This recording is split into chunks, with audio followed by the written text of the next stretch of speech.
My name is Dr. Iasiello. I'm a mental health researcher at Wellbeing. My name is Dr. Joep van Agteren. I work as the CEO for Wellbeing. I've been doing this work for nearly 10 years, focusing on the most effective ways to build well-being. And I have the pleasure to work with an amazing team of people to bring mental health solutions to the wider community and to organizations.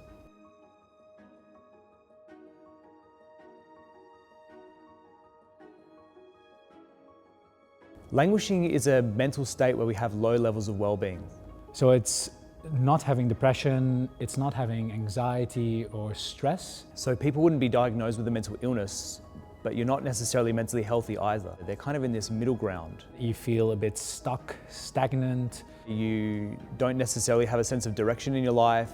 A bit empty, like you're not really going anywhere. You might not feel connected with others. It's like you're feeling not quite right.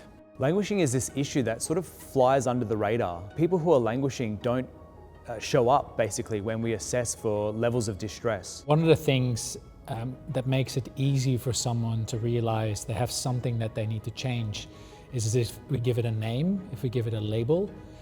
And the mental health sector has done a great job at making sure that people are aware of what depression means and what anxiety means. But we haven't really done well-being that same justice. We want to start this conversation about something that doesn't really have a name. It's something that affects 20 to 30% of Australians. The name is languishing. If you can't connect with your loved ones, if you don't feel like you can achieve any goals, if you don't feel optimistic about where your life is heading, that's not a state I want to be in. If I think about my partner or my kid or my colleagues, that's not a state I want them to be in. And the important part is that we know what we can do to help improve it, and we're not helping people. And that's what Wellbeing is trying to achieve and change. A challenge of languishing in the workplace is that employees don't necessarily want to volunteer up to their bosses that they're not feeling their best. But it shows up in other ways. It shows up in sick leave, in absenteeism, in this idea of presenteeism, which is showing up and not really doing anything.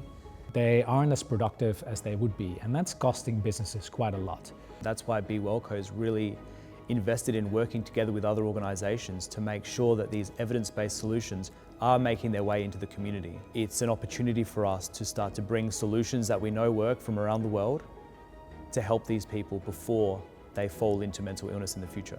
What we want people to realise is that you can take a lot of small positive steps yourself to make sure a large proportion of us never have to end up in a more severe territory.